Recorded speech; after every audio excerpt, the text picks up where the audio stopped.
The 1982 baseball season. Let's get some more light going here. There we go. Start on January 13th when Hank Aaron and Frank Robinson are elected into the Hall of Fame. Hank Aaron fell 9 votes short of a unanimous choice.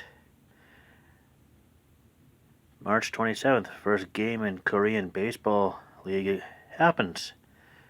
Didn't list who played, but apparently it happened. April 6th, the Metrodome opens as Minnesota beats Seattle 10-7.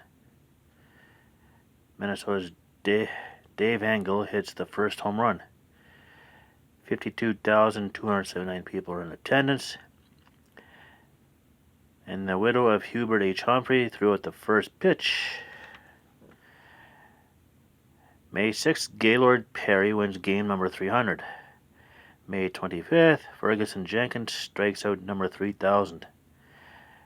May 30th, Cal Ripken Jr. starts at third base for Baltimore. Although no one knew it at the time, it would end up starting a streak that would last longer than Lou Gehrig's. 2,632 of them to be exact. On June 24th, Milwaukee, who's at 23 wins and 24 losses, fires Buck Rogers and hires Harvey Kuhn. Milwaukee's next 27 games, they go 20-7, and they end up winning the AL East. And Harvey Kuhn's team ends up being known as Harvey's Wallbangers. I don't know if that's how they named the drink after, or the Brewers end up being pretty good.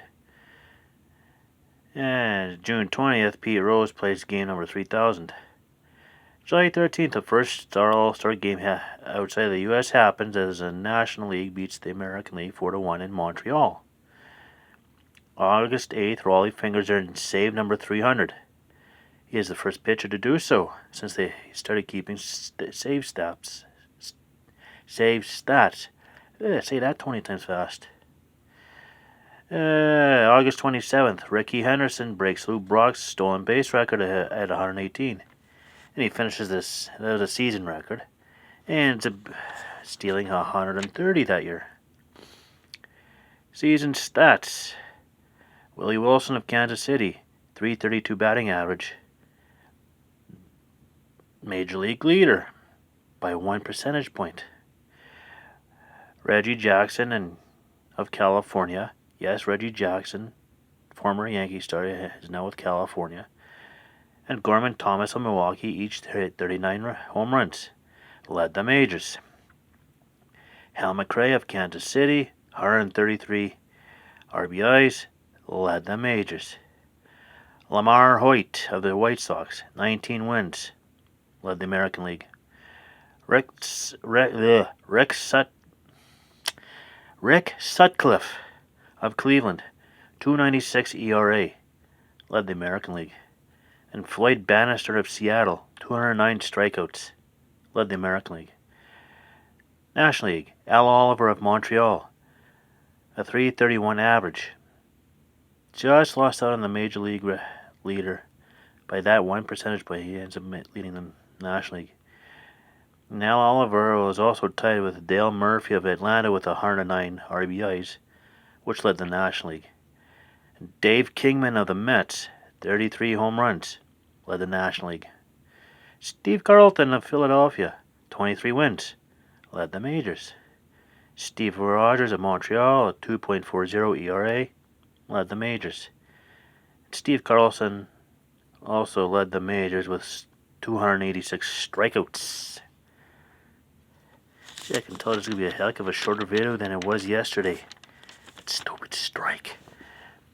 Anyways, standings. American League East. As I mentioned, the Milwaukee Brewers ended up winning the American League East after that manager change.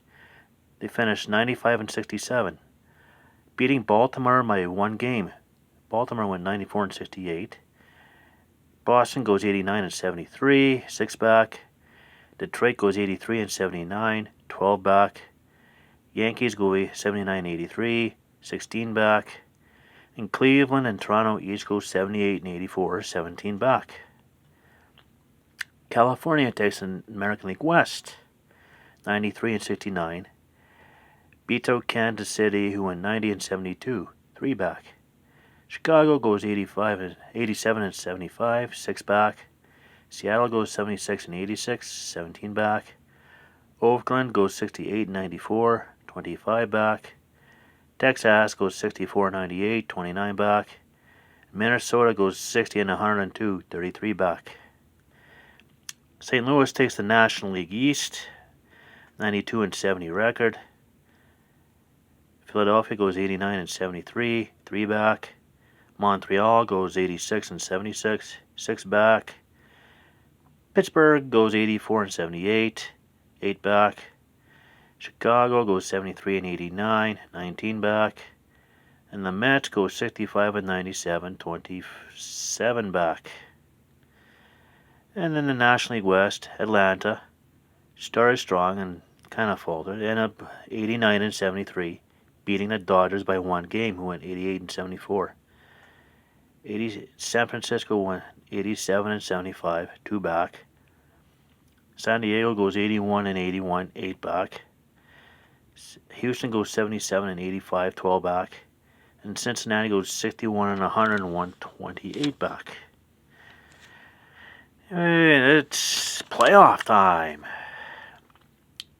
American League Championship Series, Game 1 on October 5th in California. Angels 8, Milwaukee 3. Game 2 October 6th in California. Angels 4, Milwaukee 2. Game 3 October 8th in Milwaukee. Brewers 5, California 3.